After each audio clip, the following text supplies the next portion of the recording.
Alright, what's up guys? Welcome to DEADASS No CAP, episode number 3. What's going on? So tonight,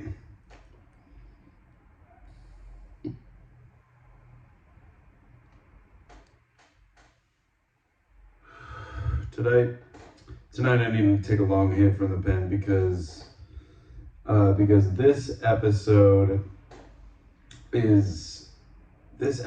is important in the canon of bad Tubi movies.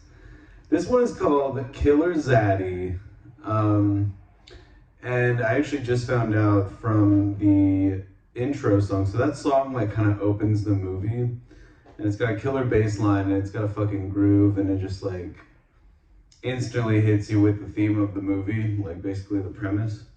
So yeah, so we got be careful what you wish for. A killer zaddy might walk through that door. And so basically right off the bat, you're like, what the fuck? What I didn't realize is I think the guy playing the killer zaddy is also the rapper in the song. So that just kind of made me more obsessed with who the fuck this guy is and why, what inspired him to play the role and also make a verse, because he clearly, he's got a lot going on, so yeah, we're gonna get right into it. This is episode 3. Thanks again for tuning into the Santa Claus. That was a good time, and the previous one a good man. But we're on episode 3, so yeah, Killer Zaddy it's a quick movie. That's what I love about these Tubi movies. They're like all 80 minutes, and the first thing I noticed about this one was that they didn't even have an ad at the beginning. They just start you off with the movie because they know if they start you with like a 90-second ad break, you're gonna turn that shit off. You're not gonna wait 90 seconds of Tide Pod ads to watch Killer Zaddy. But I would, because I'm a dedicated diehard. But the premise of this movie, if you hadn't already guessed, Killer Zaddy,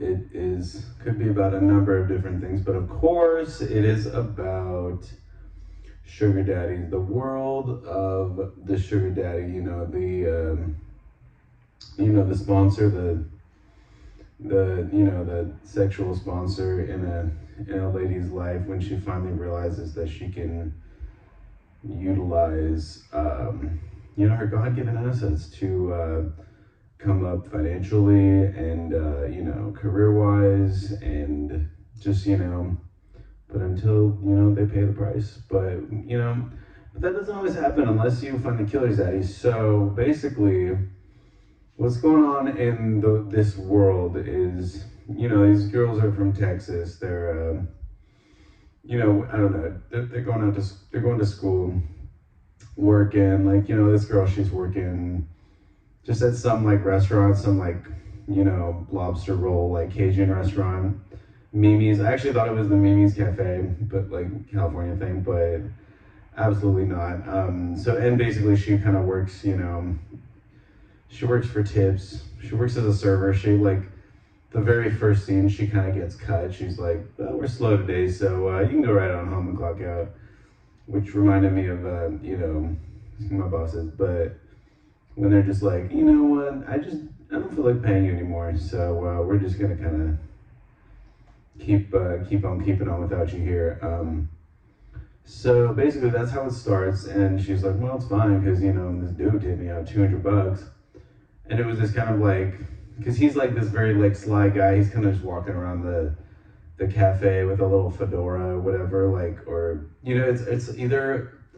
It's almost is it a fedora or is it a a mounting hat, it's some goofy hat. It's what Kramer would wear when he was a pimp, when he was when he had the Technicolor Dream Coat and he finds the hat, that's kind of the hat vibes we're talking about. It's really flashy, this guy loves his paisleys, his patterns, he's really a flashy but Mysterioso dude with the salt and pepper beard. He's older, so he's not And keep in mind, like, the main girl and her friend, they're like in their early 20s, you know? So basically, she's like, she gets sent home early from work, and immediately we find out her girl, her best friend, and her boyfriend Clyde are, they're just fucking in the living room because they thought she wouldn't be home.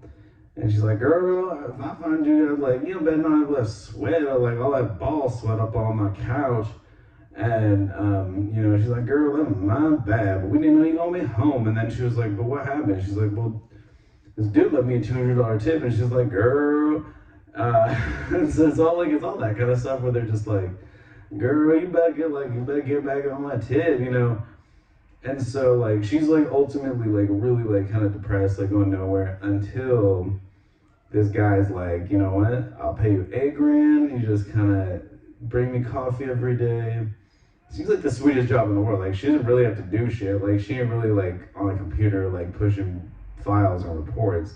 She's really just bringing coffee, which is what it, like, quickly becomes. And he's like, I'll pay you $8,000 a month to, like, bring you coffee. And occasionally I'll, like, pay you all expenses to LA and shit. We're gonna fucking go. We're gonna club it up, and all you gotta do is look hot. But guess what? I'm gonna pay for that shit too. And so he, like, he takes her to the store, takes her to the fucking, not the Gap, like the Gucci store, the really nice one.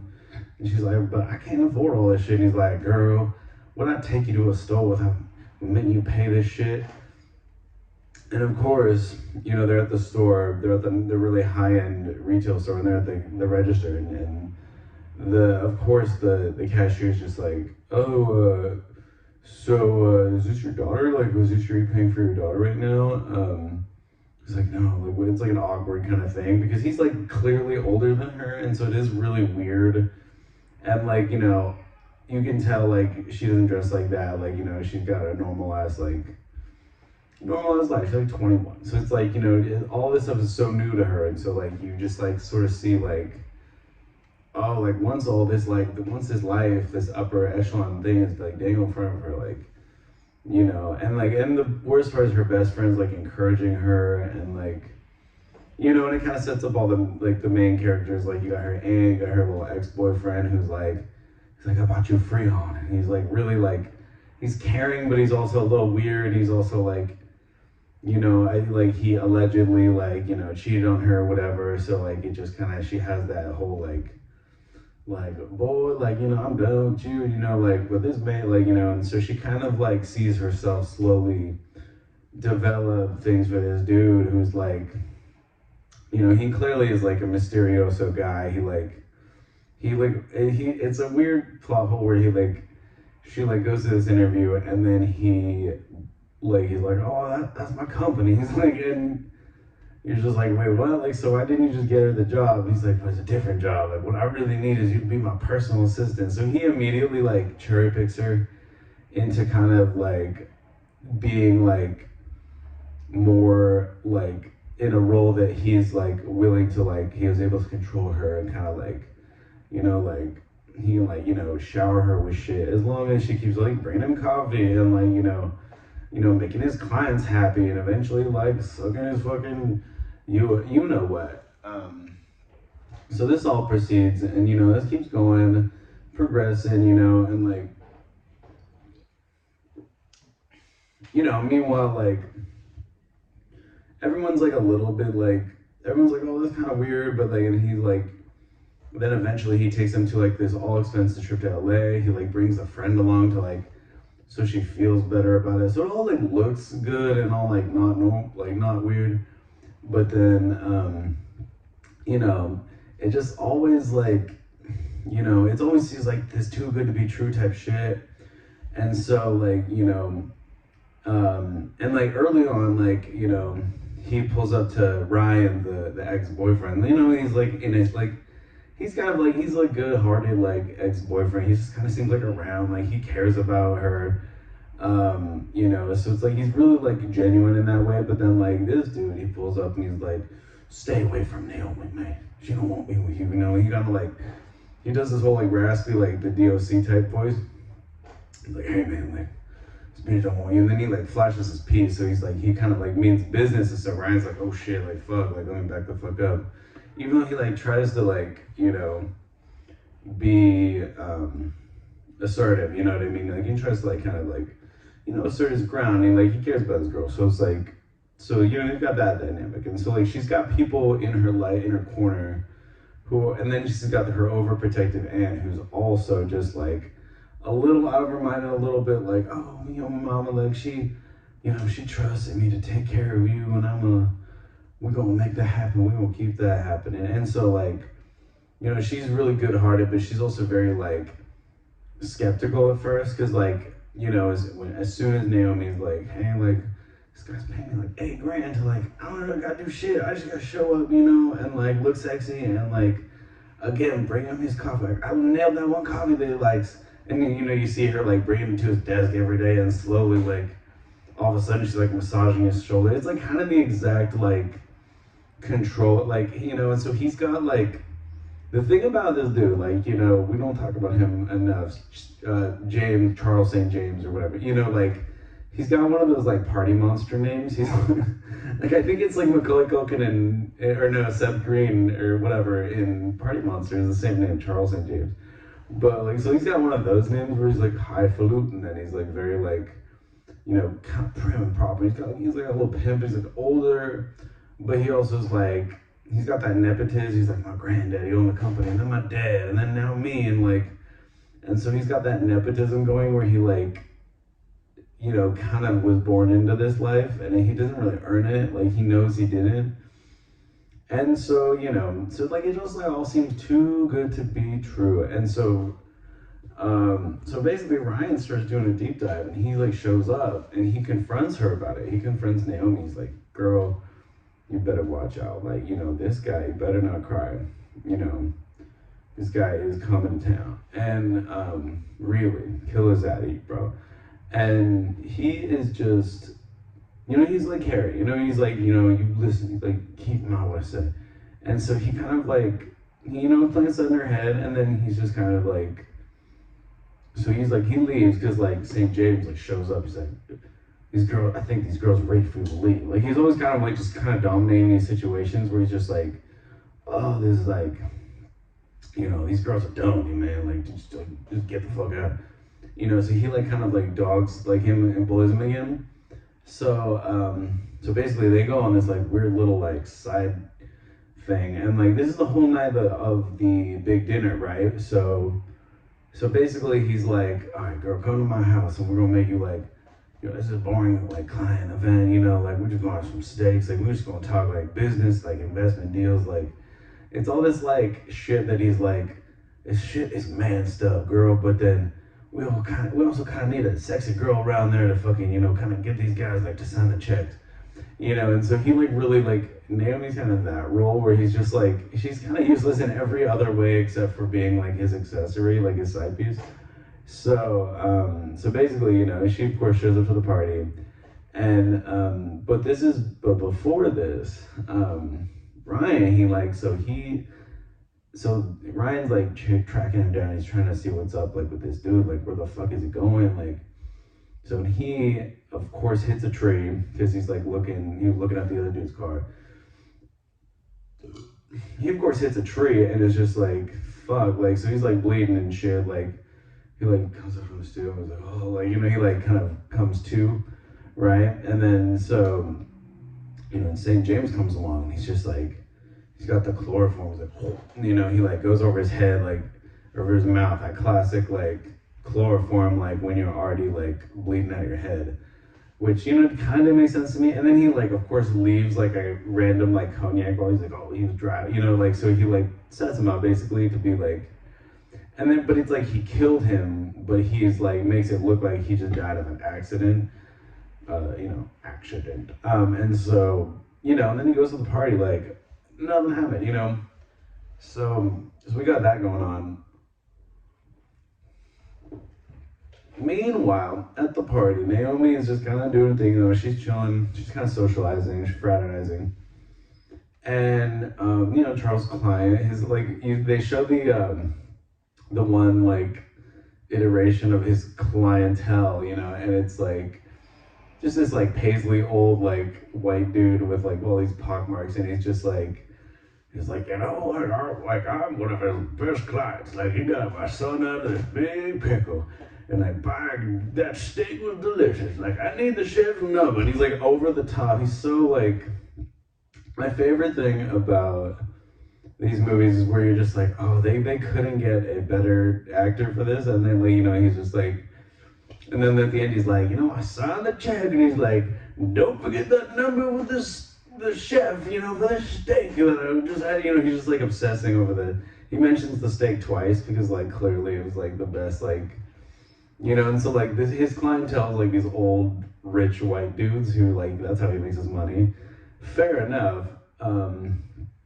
But yeah, so that's like kind of, I don't know why he was the one client at the party. Like it was this weird like thing where he's like, oh yeah, a whole bunch of these people are gonna be there. And like the one guy who's in the scene is like the white, bald, like old, like, on dialysis dude.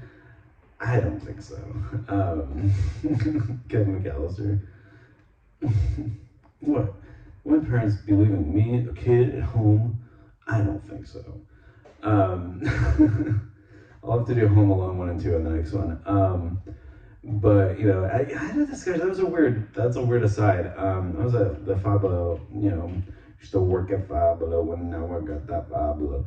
We're working at Five Below, and some people were like, I want to show my kid Home Alone 2, but could we just skip to 2 because it's way better and it's way more Christmassy? And I was like, no!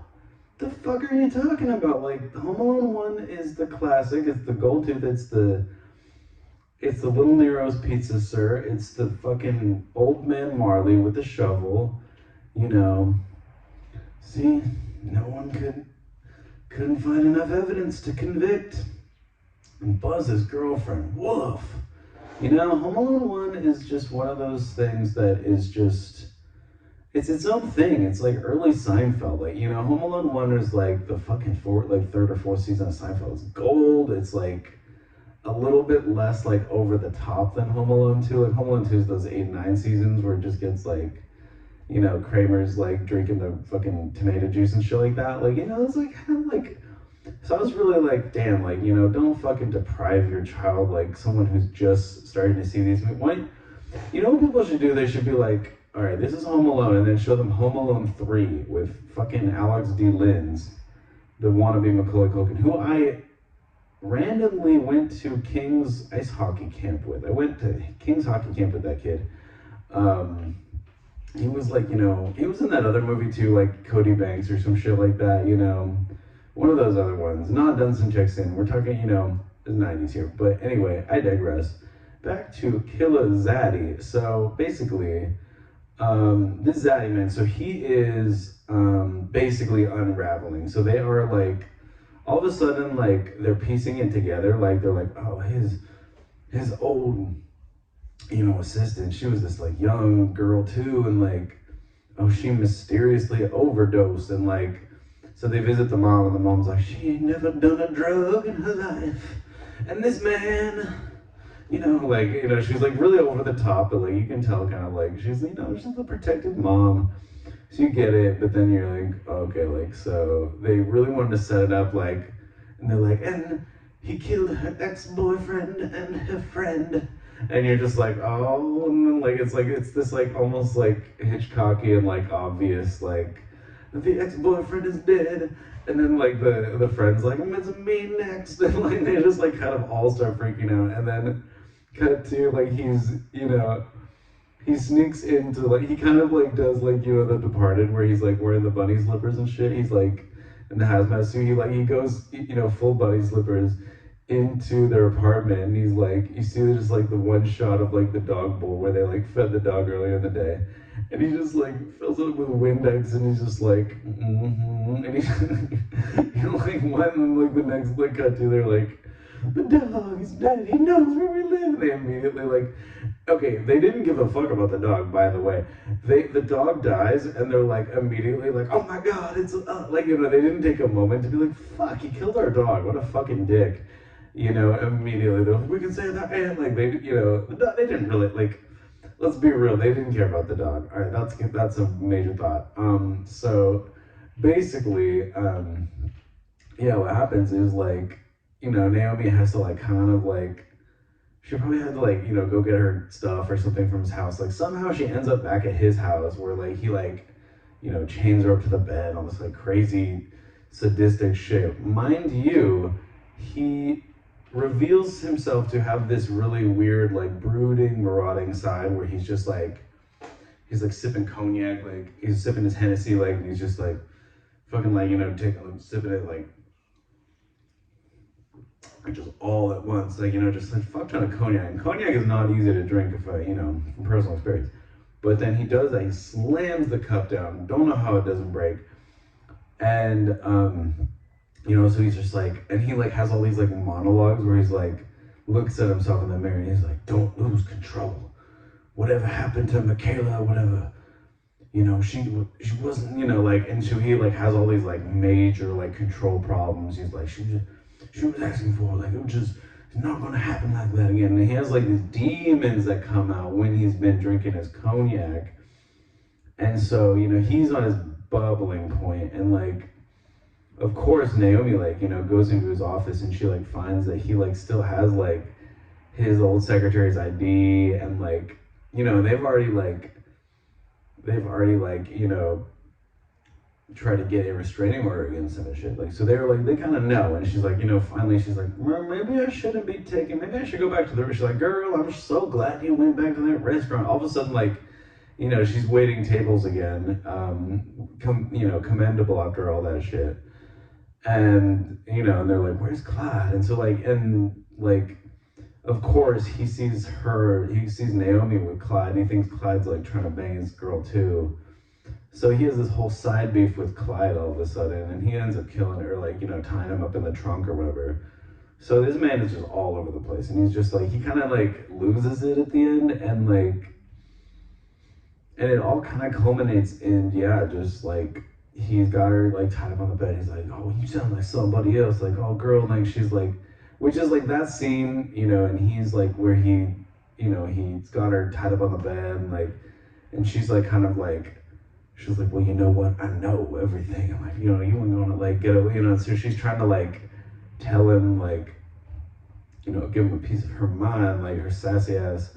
And so, but it's like really like not, she's just like, you can tell that they're just like, all right, run the scene. Like, it's like not intense. It's not like, it's really, it took me out of the moment where I was just like, oh, this is just so like she's just so, she sounds like bored with her lines, even though she's actually like supposed to be playing like in a dangerous situation. And of course, like, so of course, like the aunt and the best friend, like they like come up and they're like we gotta go find her and all this stuff. And so they're like, they're like scurrying and they're like, oh my God, where do we go? And they're like, I knew it. Like, oh my God, I shouldn't have encouraged her to get this job and all this shit. And so like, they're kind of like starting to blame themselves for it. We all know it was fucking Naomi's dumbass. Like, she fought that $200.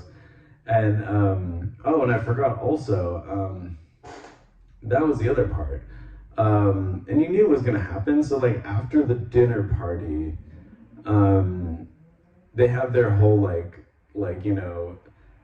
falling towards the desk, like, like the classic, like, the desk is really messy, like, whoa, we need to like throw like all the stapler and all the paper clips like all over the floor, like, which, you gotta clean that up after, like, it's like you fuck on the desk and then you got a fucking whole office to clean up. Like, how the fuck is that supposed to work? But so they fuck, like, that's the other thing. They had like apparently really hot, passionate sex. Like, the next day he like leaves her the car key. He's like, here's key to my car, here's key to Ultima, packed clothes for you to wear.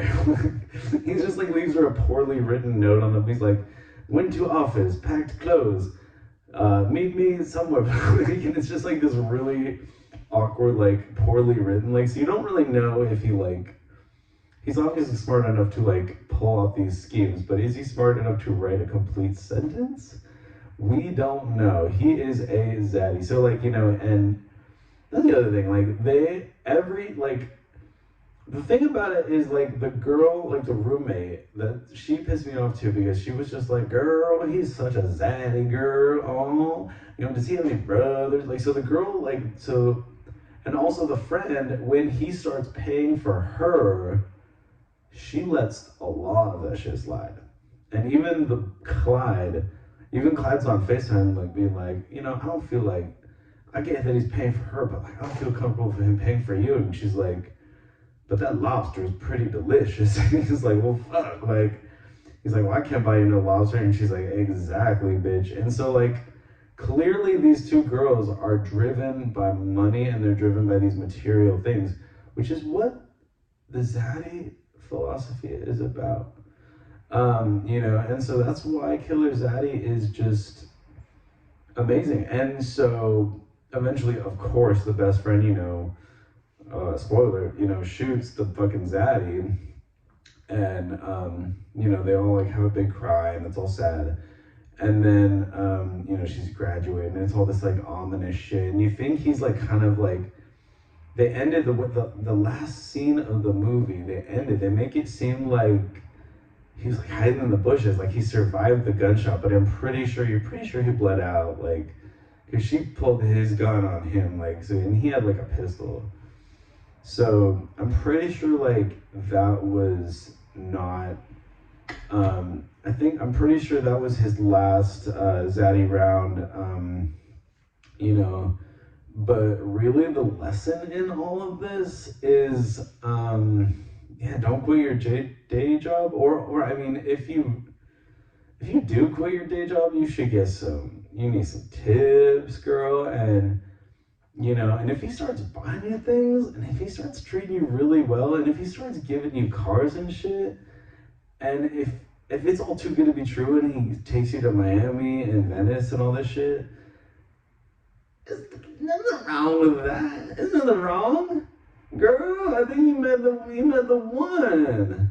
And that's why Killer Zaddy is the shit. 10 out of 10 recommend. And we're gonna end with the Killer Zaddy remix from D Valentine, because D Valentine, if I need to remind you again, D Valentine plays Killer Zaddy. Be careful what you wish for, 'cause a Killer Zaddy might walk through your door.